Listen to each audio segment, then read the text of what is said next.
Bismillahirrahmanirrahim. Assalamualaikum warahmatullahi wabarakatuh. Perkenalkan, saya Rindia Nirmala, mahasiswa semester 3 Magister Pendidikan Dasar Universitas Terbuka Jakarta. Pada kesempatan kali ini, saya akan menyampaikan tugas diskusi sesi 10 mata kuliah Studi Komparatif Pendidikan Dasar di berbagai negara dengan topik pembelajaran kolaborasi dan analisis komparasi struktur kurikulum pendidikan dasar. Pada kesempatan kali ini, saya akan membahas yaitu yang pertama tentang kesan, kendala, dan juga saran perbaikan untuk implementasi pembelajaran kolaborasi. Yang kedua, analisis komparasi struktur kurikulum pendidikan dasar antar negara Indonesia secara umum dan di sekolah tempat saya bekerja yaitu SD Samaliklas dengan beberapa negara maju yang ada pada artikel. Nah, sebelumnya saya akan menjelaskan diskusi yang pertama yaitu tentang pembelajaran kolaborasi, di mana pembelajaran yang saling bekerja sama dengan tim untuk mencapai tujuan dari pembelajaran yang kita inginkan.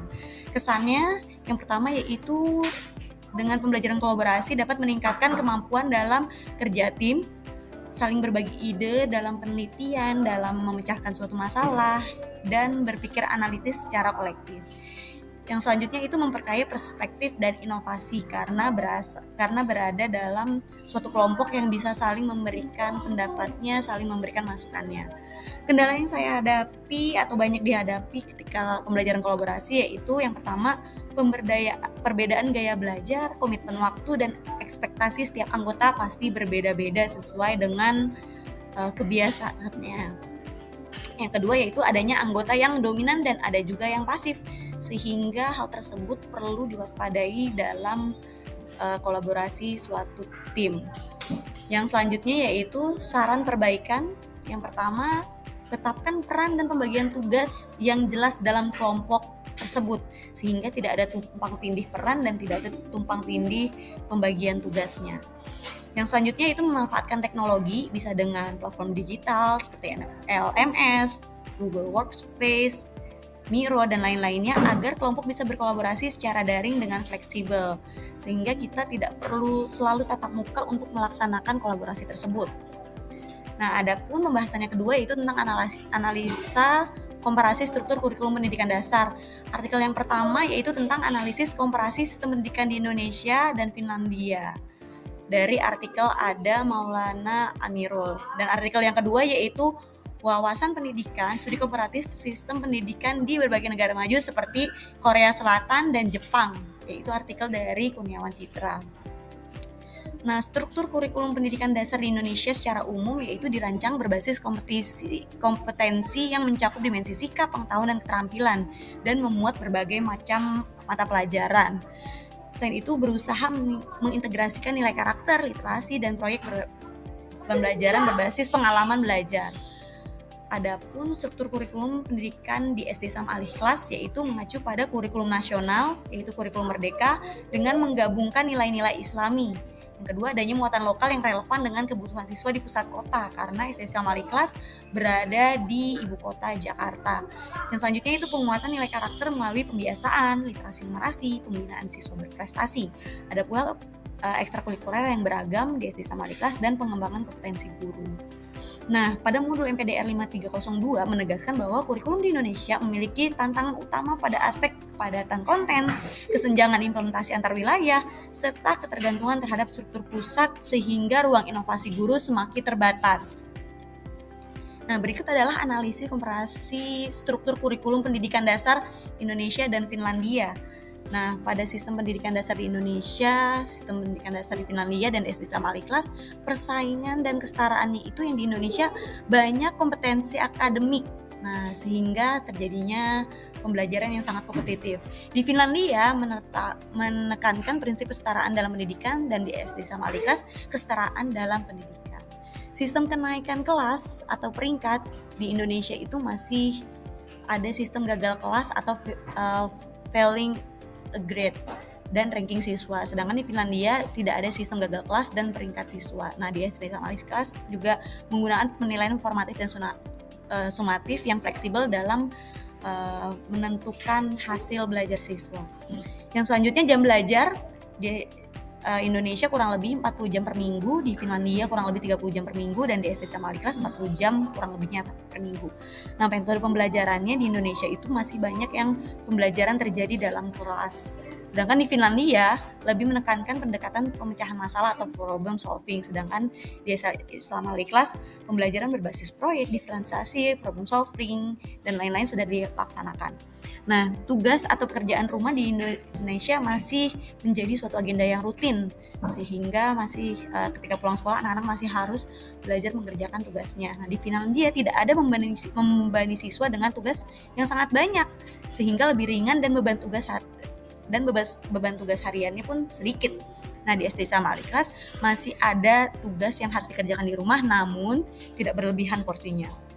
Kualifikasi guru. Nah, di Indonesia kualifikasi gurunya itu minimal di 4 atau setara dengan sarjana. Di Finlandia itu untuk guru pendidikan dasar kualifikasinya minimal S2 atau master. Nah, di SD Islam Al-Ikhlas masih menerapkan standarnya itu minimal strata 1 atau sarjana. Nah, usia masuk atau lamanya pendidikan anak tersebut di sekolah dasar di Indonesia yaitu selama 6 tahun.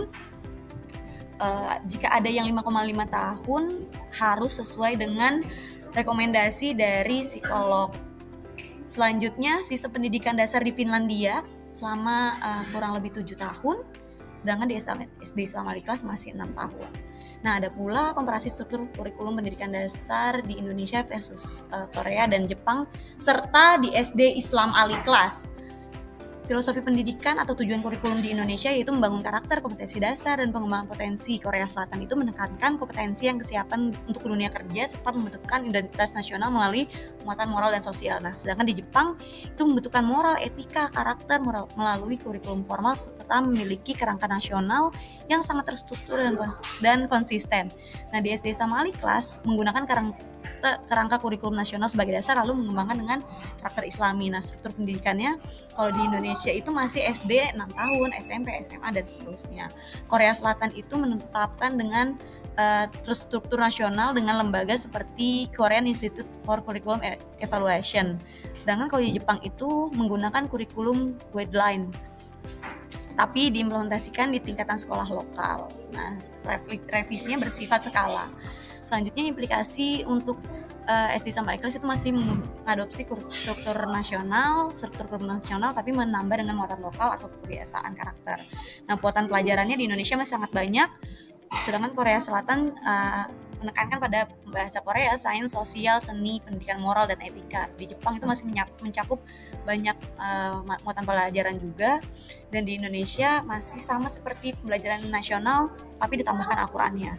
Nah, penilaiannya dan evaluasinya di Indonesia masih sistem pendidikan bisa disesuaikan untuk meningkatkan kualitas pendidikan di Indonesia. Penilaiannya masih dipertimbangkan seperti itu. Sedangkan di Korea Selatan evaluasinya cukup terstandarisasi pembelajaran moral dan karakter tutur nilai dalam kerangka kompetisi. Sedangkan di Jepang tidak hanya berbasis pada akademik, namun karakter juga dinilai. Nah, di SD Islam Al-Ikhlas, proyek dan pembiasan karakter Islami sejalan dengan visi kurikulum nasional dan misi Islam menjadi suatu penilaian.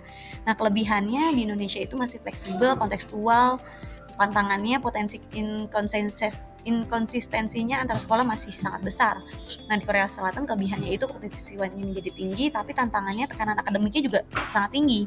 Sedangkan kalau di Jepang kelebihannya bisa membentuk karakter anak tersebut, sedangkan tantangannya standarisasi bisa mengurangi kreativitasnya. Nah, di SD Islam Al-Ikhlas kelebihannya itu bisa mengintegrasikan nilai-nilai Islami dalam kurikulum nasional. Tantangannya perlunya support dan dukungan dari berbagai pihak sekolah. Nah, keterkaitannya dengan modul MPDR 5302 yaitu dengan banyaknya target-target yang dikejar maka akan menghambat fleksibel guru dalam mengajar. Nah, selain itu sumber daya yang terbatas juga menjadi penghambat kualitas pendidikan dan outcome siswa bisa sangat berbeda gitu, dan tentunya diperlukan dukungan sumber daya alam, pelatihan, dan fleksibilitas nyata untuk mengembangkan kurikulum di Indonesia. Nah, kesimpulannya adalah sistem kurikulum yang ideal bukan hanya soal banyaknya materi, tapi fleksibel dan lain-lainnya sangat diperlukan. Pendidikan setiap negara memiliki kefokusan dan kedudukannya masing-masing. Dengan adanya struktur yang teranalisis akan membantu negara-negara mengevaluasi kurikulum yang diterapkan dan tujuan akan tercapai. Nah, ini adalah referensi yang saya gunakan. Terima kasih atas perhatiannya. Mohon maaf jika ada kekurangan. Semoga bermanfaat. Wassalamualaikum warahmatullahi wabarakatuh.